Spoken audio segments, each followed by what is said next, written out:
গণতন্ত্ৰ দিৱসৰ আৰম্ভণিৰ সন্ধিয়াটোতে অসমৰ কাৰণে এটা ভাল খবৰ আহিলে। বিশিষ্ট সাংস্কৃতিক শিল্পী আমাৰ সকলোৰে সন্মানৰ আৰু অসমৰ নৃত্য জগতখনৰ এগৰাকী পুৰুধা মহিৰুহ যতীন গোস্বামী ডাঙৰীয়াক ভাৰত চৰকাৰে পদ্মভূষণ সন্মানেৰে সন্মানিত কৰিছে। মই যতীন গোস্বামী ডাঙৰীয়ালৈ বহুত অভিনন্দন জনাইছোঁ। তেখেতৰ অনুৰাগীসকললৈ অভিনন্দন জনাইছোঁ আৰু তেখেতৰ দীৰ্ঘায়ু কামনা কৰিছোঁ। এইবাৰ আমাৰ ৰাজ্যখনৰ 4জন বিশিষ্ট ব্যক্তিয়ে পদ্মশ্ৰী সন্মান লাভ কৰিবলৈ সক্ষম হৈছে। বিশিষ্ট শিক্ষাবিদ অনিল চন্দ্ৰ বড়ো, গীতা উপাধ্যায় আৰু জয়চৰণ বাথাৰী আৰু বিশিষ্ট সাংস্কৃতিক শিল্পী ৰেৱকান্ত মহন্ত ডাঙৰীয়া ভাৰত চৰকাৰে পদ্মশ্ৰী সন্মানেৰে বিভূষিত কৰিছে। মই আটাইকেইগৰাকীকে অসমবাসী ৰাইজৰ হৈ বহুত অভিনন্দন জনাইছোঁ আৰু তেখেতসকলৰ দীৰ্ঘায়ু কামনা কৰিছোঁ। আজি মই এক প্ৰকাৰ ক'ব গ'লে ৰাতিপুৱা বিদেশৰ পৰা আহি নতুন দিল্লী আৰু নতুন দিল্লীৰ পৰা পোনে আহি ডিব্ৰুগড়ত উপস্থিত হৈছোঁ। অহাকালি আমি ডিব্ৰুগড়ত গণৰাজ্য দিৱসৰ এক নতুন স্বৰূপেৰে ডিব্ৰুগড়ত গণৰাজ্য দিৱস আমি পালন কৰিম। প্ৰথমবাৰৰ বাবে অসমৰ মুখ্যমন্ত্ৰী এজনে ডিব্ৰুগড়ত তিৰংগ পতাকা উদ্বোধন কৰিব আৰু গুৱাহাটীত অনুষ্ঠিত কেন্দ্ৰীয় কাৰ্যসূচীত অসমৰ মহামান্য ৰাজ্যপাল শ্ৰী লক্ষ্মণ প্ৰসাদ আচাৰ্য ডাঙৰীয়াই ৰাষ্ট্ৰীয় পতাকা উত্তোলন কৰিব। ডিব্ৰুগড়ক অসমৰ দ্বিতীয় ৰাজধানী হিচাপে আমি নিৰ্মাণ কৰাৰ এক ক্ষুদ্ৰ প্ৰয়াস কিছুদিন আগতে আৰম্ভ কৰিছিলোঁ। ডিব্ৰুগড়ত আমি মুখ্যমন্ত্ৰীৰ এটা কাৰ্যালয় স্থাপন কৰিছিলোঁ আৰু এই কাৰ্যালয়টোত প্ৰতি মাহে অতি কমেও 3 দিন মই যাতে বহিব পাৰোঁ, ৰাইজৰ লগত কথা পাতিব পাৰোঁ, বিভিন্ন সমষ্টিৰ উন্নয়নৰ কথা পাতিব পাৰোঁ, তাৰ বাবে ব্যৱস্থা আৰম্ভ কৰিছিলোঁ। এতিয়াও মই ডিব্ৰুগড়ৰ মুখ্যমন্ত্ৰীৰ কাৰ্যালয়টোতে বহি আছোঁ আৰু এই ডিব্ৰুগড়ৰ মুখ্যমন্ত্ৰীৰ কাৰ্যালয়ৰ পৰাই আজি আমি ডুমডুমা সমষ্টিৰ বিভিন্ন আঁচনিৰ পৰ্যালোচনা কৰিছিলোঁ। অহাকালি আমি নাহৰকটীয়া সমষ্টিৰ পৰ্যালোচনা কৰিম আৰু পৰহি দিনাখন জোনাই সমষ্টিৰ বিভিন্ন গুৰুত্বপূৰ্ণ আঁচনিৰ ওপৰত আমি পৰ্যালোচনা কৰিম।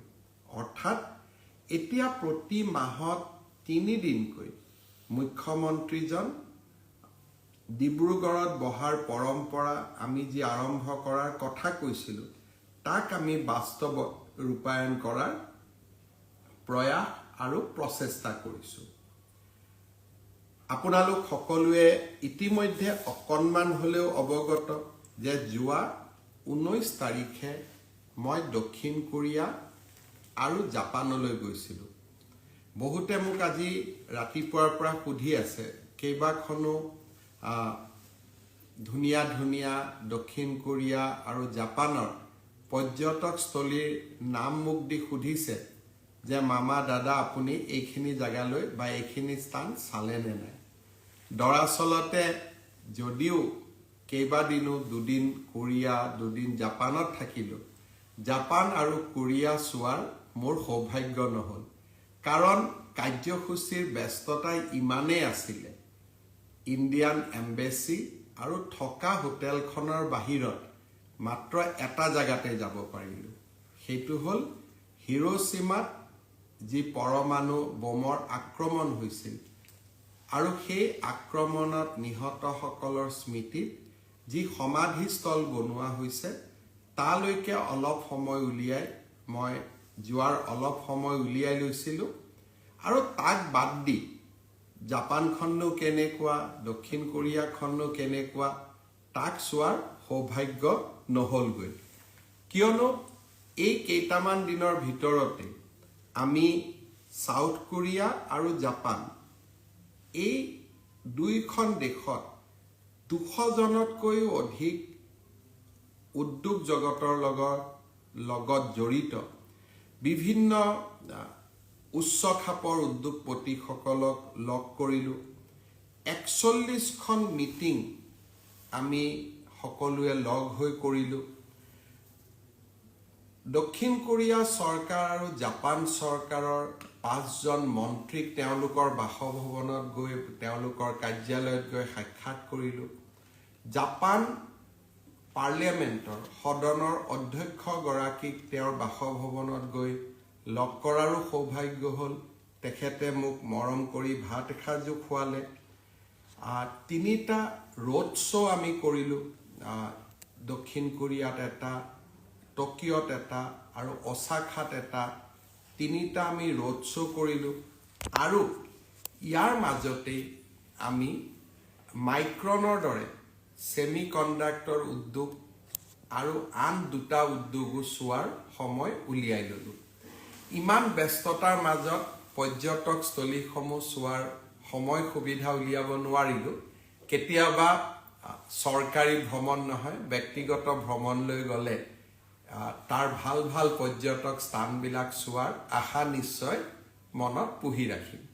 সি যি কি নহওক, জাপান আৰু কোৰিয়াত থকা সময়ছোৱাত আমি অসমৰ বিষয়ে বহু কথা তেওঁলোকক ক'লোঁ।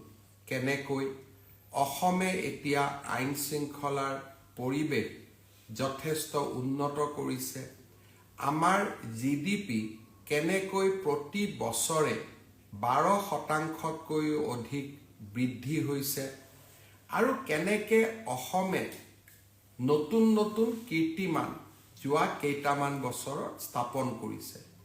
কাজিৰঙাত কেনেকৈ আমি বনাঞ্চল আৰু বন্যপ্ৰাণীক ৰক্ষণাবেক্ষণ কৰিছোঁ। চৰাইদেউ মৈদাম নতুনকৈ ইউনেস্কো হেৰিটেজ হ'ল। ফুলবাৰীত ভাৰতৰ আটাইতকৈ ডাঙৰ নদীৰ ওপৰত থকা দলংখন আমি নিৰ্মাণ কৰি আছোঁ।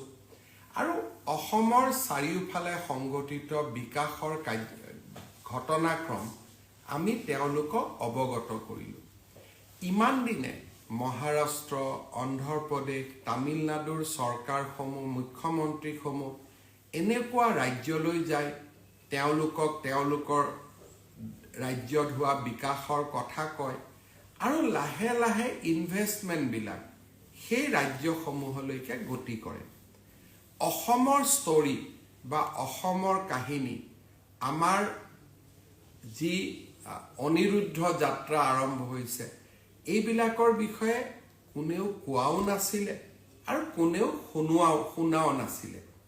মই ভাৰত চৰকাৰৰ বৈদেশিক পৰিক্ৰমা মন্ত্ৰী ডক্টৰ জয়শংকৰ ডাঙৰীয়াক ধন্যবাদ জনাম যে তেখেতে আমাৰ ৰাষ্ট্ৰদূতসকলক নিৰ্দেশ দিছিলে যে অসমৰ মুখ্যমন্ত্ৰীৰ বাবে যিমান পাৰোঁ আমি উদ্যোগপতিসকলৰ লগত সভা কৰোৱাই দিব লাগে, ৰোড শ্ব' অনুষ্ঠিত কৰোৱাব লাগে, যাতে নতুন অসমখনৰ কথা আমি ক'ব পাৰোঁ। মই আশা কৰোঁ এই ভ্ৰমণে আমাৰ ৰাজ্যলৈ সুখবৰ কঢ়িয়াই আনিব। এডভান্টেজ অসমৰ সময়ত অসমে বহুকেইটা ভাল খবৰ যাতে লাভ কৰে, তাৰ বাবে আমি প্ৰচেষ্টা কৰি আছোঁ আৰু আমি সফল হ'ম। অহা 6 তাৰিখে অৰ্থাৎ 6 ফেব্ৰুৱাৰী তাৰিখে জাপানৰ এটা উচ্চস্তৰীয় প্ৰতিনিধি দল অসমলৈ আহিব, য'ত জাপানৰ ৰাষ্ট্ৰদূত থাকিব, জাইকা, জেট্ৰ', তাৰ বিশ্ববিদ্যালয়ৰ কেইবাগৰাকীও শিক্ষাবিদ থাকিব, উদ্যোগপতি থাকিব। তেওঁলোকে অহা 6 তাৰিখে গুৱাহাটীত দুদিনীয়াকৈ আহিব আৰু অসমখনৰ বিষয়ে আৰু জানিবলৈ চেষ্টা কৰিব। জাপানৰ উদ্যোগপতিসকল য'ত যায়, তাত এটা উদ্যোগপতি নাযায়, 25-30টা ইণ্ডাষ্ট্ৰী একেলগে যায়, এখন টাউনশ্বিপ নিৰ্মাণ হয়। তাত জাপানৰ স্কুল থাকে, জাপানৰ খাদ্য পাবৰ কাৰণে তেওঁলোকে বিভিন্ন ব্যৱস্থা কৰে আৰু এটা জাপানৰ পৰিৱেশ এটা নিৰ্মাণ কৰে যাতে তেওঁলোকে সামাজিকভাৱে থাকিব পাৰে অসমত জাপানৰ বাবে এখন ইণ্ডাষ্ট্ৰিয়েল পাৰ্কৰ প্ৰয়োজনীয়তাও তেওঁলোকে মোক দোহাৰিছিল আৰু আমিও তেনেকুৱা এটা প্ৰস্তাৱ বিবেচনা কৰিবৰ বাবে আমিও চেষ্টা কৰিম যাতে আমি জাপান ইণ্ডাষ্ট্ৰিয়েল টাউনশ্বিপ এখন আমি অসমত নিৰ্মাণ কৰিব পাৰোঁ ভাৰতবৰ্ষৰ বিভিন্ন ৰাজ্যই হাৰিয়ানা গুজৰাট তেওঁলোকে ইতিমধ্যে জাপানৰ ৰিকুৱাৰমেণ্ট অনুসৰি জাপানে বিচৰা ধৰণে একোখন টাউনশ্বিপ নিৰ্মাণ কৰি উলিয়াইছে আমি অসমতো তাৰ প্ৰচেষ্টা নিশ্চয় কৰিম অসমত এডভান্টেজ আসাম কনক্লেভ 25 আৰু 26 ফেব্ৰুৱাৰী তাৰিখে অনুষ্ঠিত হ'ব 24 তাৰিখে সামূহিক ঝুমুৰ প্ৰদৰ্শন হ'ব প্ৰধানমন্ত্ৰী ডাঙৰীয়া ইতিমধ্যে সন্মতি প্ৰকাশ কৰিছে এই এডভান্টেজ আসাম সামিটত তেখেত উপস্থিত থাকিব ঝুমুৰ নৃত্যও তেখেতে নিজে চাব সেই কথাও আমাক প্ৰধানমন্ত্ৰী ডাঙৰীয়াই জনাইছে তাৰ উপৰিও ভাৰত চৰকাৰৰ আটাইবোৰ গুৰুত্বপূৰ্ণ মন্ত্ৰী এডভান্টেজ আসাম সামিটত আহিব দেশ বিদেশৰ উদ্যোগপতি সকলো আহিব মই মনতে কিছু ভাবি থৈছো যে এই ধৰণে যদি আমি কিছু বিনিয়োগ পাওঁ আমাৰ ৰাজ্যখন বহু দূৰ আগুৱাব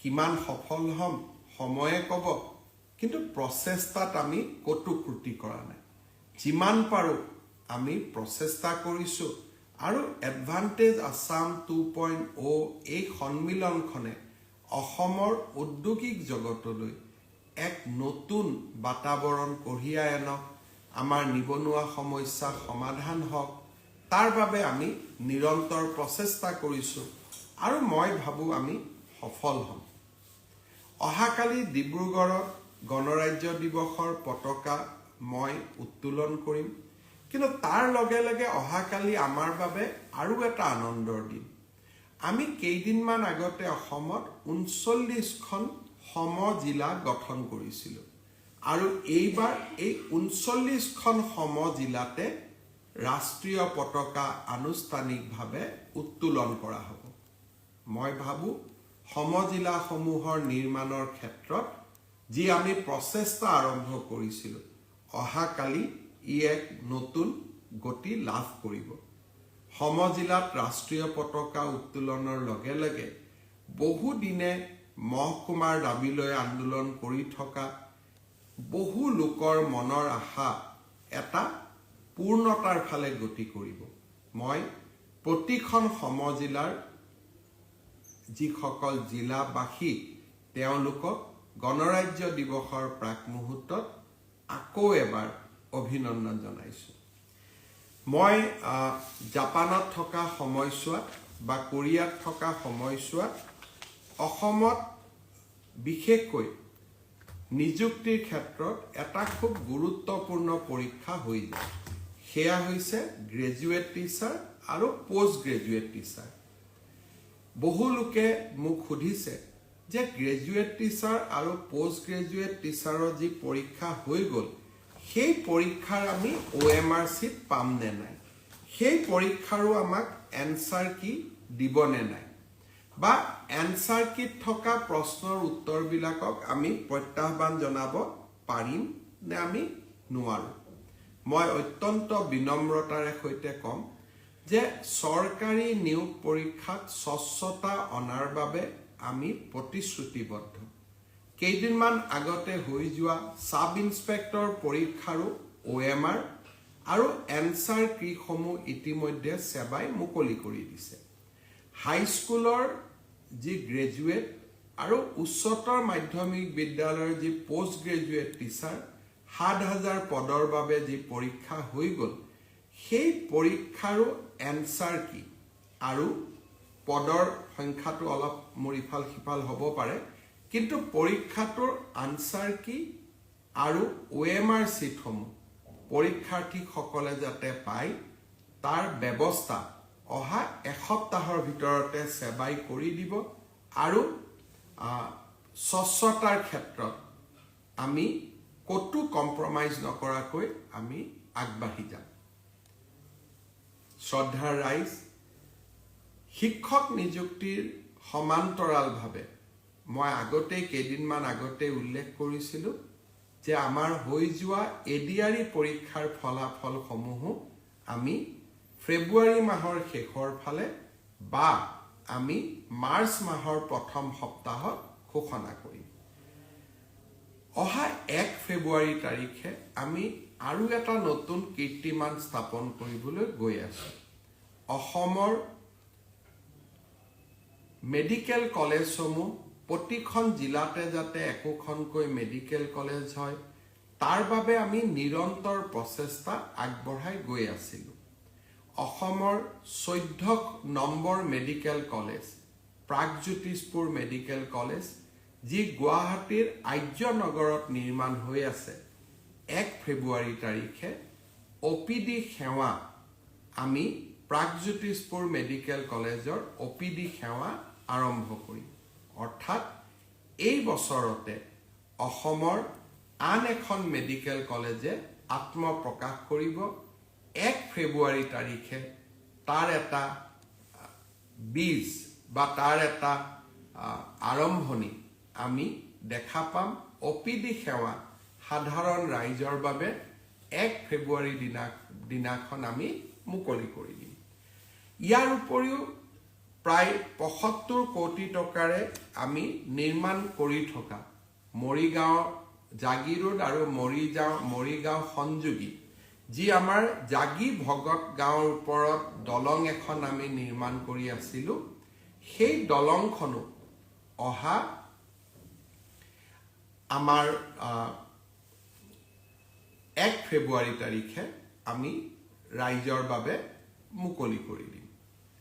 শ্ৰদ্ধাৰ ৰাইজ, অসমৰ উন্নয়নৰ ক্ষেত্ৰত এই ধৰণে আমি লোৱা প্ৰচেষ্টাসমূহে এতিয়া লাহে লাহে তাৰ সুফলসমূহ আমি ৰাইজৰ ওচৰলৈ লৈ যাব পাৰিছোঁ আৰু ই সঁচাকৈ আমাক প্ৰাপ্তিৰ আনন্দ দিয়ে, কৰবাত কাম কৰি থকাৰ বাবে প্ৰেৰণা যোগায়।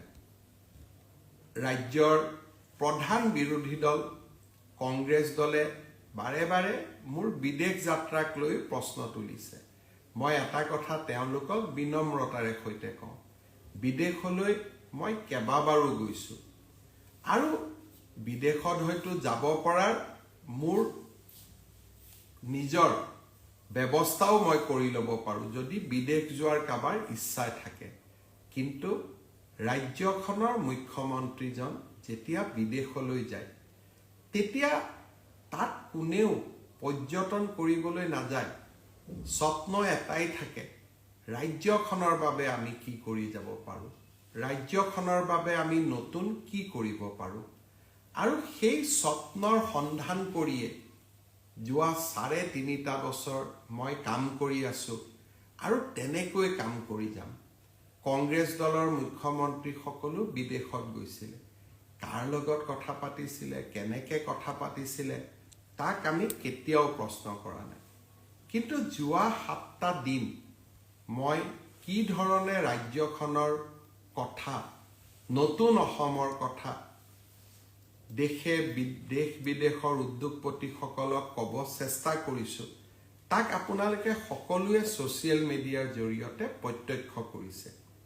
আৰু সেইকাৰণে মই সদায় ভাবোঁ যে আলোচনা যিয়েই নহওক কিয়, মোৰ কামে প্ৰমাণ কৰি গৈ আছে আৰু প্ৰমাণ কৰি গৈ থাকিব যে অসমক এক নতুন দিগন্তলৈ লৈ যোৱাৰ যি প্ৰতিশ্ৰুতি, সেই প্ৰতিশ্ৰুতিৰ লগত আমি কেতিয়াও কম্প্ৰমাইজ নকৰোঁ আৰু সেই ধৰণে আমি আমাৰ ৰাজ্যখনক আগুৱাই লৈ গৈ থাকিম। কংগ্ৰেছ দলৰ এগৰাকী নেত্ৰীয়ে প্ৰশ্ন কৰিছে যে মুখ্যমন্ত্ৰীৰ লগত তুলিৰাম ৰংহাং কিয় গৈছিলে। তুলিৰাম ৰংহাং কাৰ্বি আংলং স্বায়ত্তশাসিত পৰিষদৰ মুখ্য কাৰ্যবাহী সদস্য।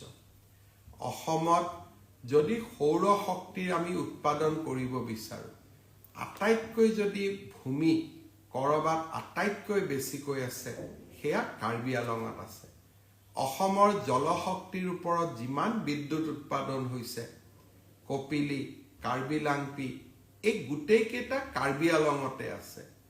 জনজাতীয় লোক এজনে অসমৰ আন এজন মন্ত্ৰী বিধায়কক মই লগত লৈ নগৈ যদি জনজাতীয় নেতা এজনক মোৰ প্ৰতিনিধি মণ্ডলত মই লৈ গৈছোঁ, সেয়া আমাৰ বাবে কৰবাত নহয় কৰবাত আমাৰ বাবে আনন্দৰ বাতৰি হ'ব পাৰে, সি কেতিয়াও সমালোচনাৰ বাতৰি হ'ব নোৱাৰে।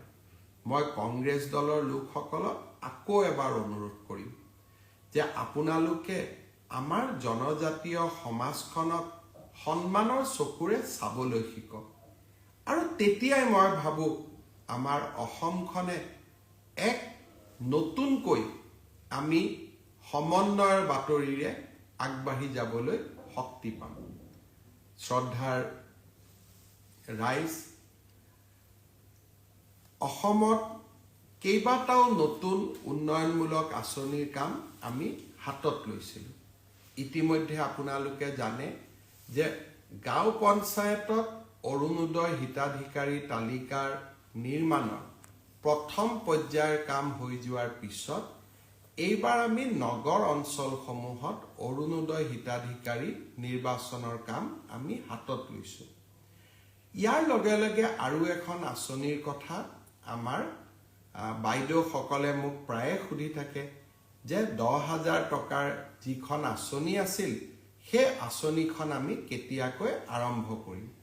ইতিমধ্যে সেই আঁচনিখনৰো প্ৰথম হিতাধিকাৰীৰ প্ৰথম তালিকাখন আমি সাজু কৰি উলিয়াইছোঁ, আৰু এতিয়া জিলা পৰ্যায়ত এই আঁচনিখনৰ হিতাধিকাৰীসকলক চূড়ান্তভাৱে নিৰ্বাচনৰ প্ৰক্ৰিয়া আমি ফেব্ৰুৱাৰী মাহত আৰম্ভ কৰিম।